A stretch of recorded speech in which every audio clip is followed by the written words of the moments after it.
Bienvenidos al sexto taller de traducción comercial. En los talleres nos focalizamos en el estudio y la práctica de estrategias para el proceso de traducción. Sabemos que el proceso de traducción tiene al menos 3 etapas definidas. La etapa de pretraducción, que involucra el análisis textual, terminológico y la documentación, la etapa de traducción propiamente dicha, y finalmente la etapa de revisión de la producción. En este taller trabajaremos con la utilización de textos paralelos. Ahora bien, ¿en qué etapa resulta útil aplicar esta estrategia? Espero que al final de este video puedas responderlo sin dudar.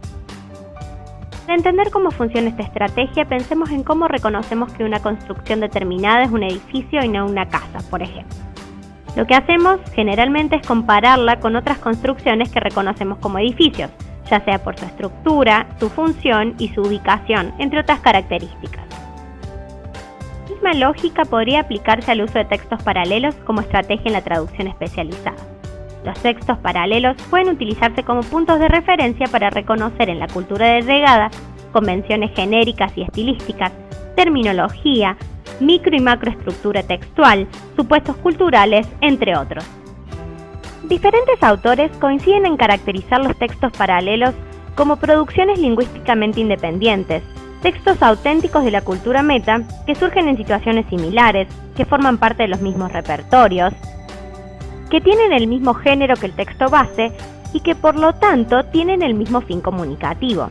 De esta manera, los textos paralelos pueden servirnos de modelo para nuestra producción.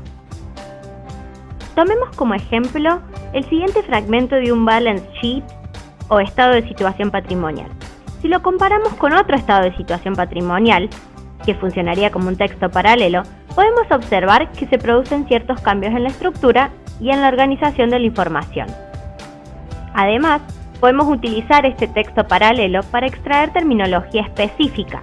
Por ejemplo, podemos reconocer que current and non-current assets tiene como equivalentes activo corriente y no corriente.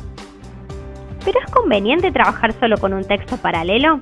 De acuerdo con Nord, no sabemos si el texto paralelo elegido es de verdad un representante típico o prototípico del género en cuestión, por lo que una solución es trabajar con más de un texto paralelo a la hora de recabar información necesaria para hacer la traducción. Nord nos advierte que debemos ir con sumo cuidado a la hora de trabajar con estos textos auxiliares. Ir con sumo cuidado implica también recordar cuáles son algunos criterios para evaluar las fuentes con las que trabajamos. En primer lugar, el autor debe ser una fuente autorizada y experta en la materia. Además, es importante que el texto se encuentre en la lengua original y que no sea una traducción, para evitar así el riesgo de expresiones que no respondan al uso que haría un experto de esa terminología. También debemos tener en cuenta la actualidad de las fuentes, ya que si no, corremos el riesgo de trabajar con modelos que pueden ya no estar en vigencia. Finalmente, el servidor o el dominio en el que está registrada la página da mayor fiabilidad, en especial si se trata de una institución reconocida en la materia. Antes de terminar, quisiera volver a la pregunta que hice al comienzo del video. ¿En qué etapa resulta útil aplicar esta estrategia? Principalmente en la etapa de pretraducción, cuando analizamos el género y el formato textual del texto de partida, así como su terminología y la correspondencia de estos aspectos en ambas lenguas. Ahora bien, manos a la obra.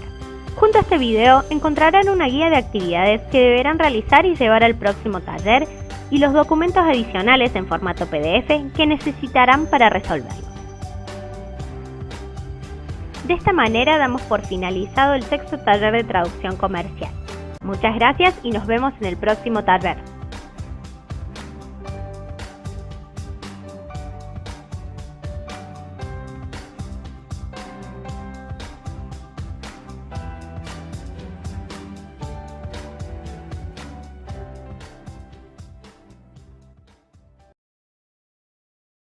Created using Powtoon.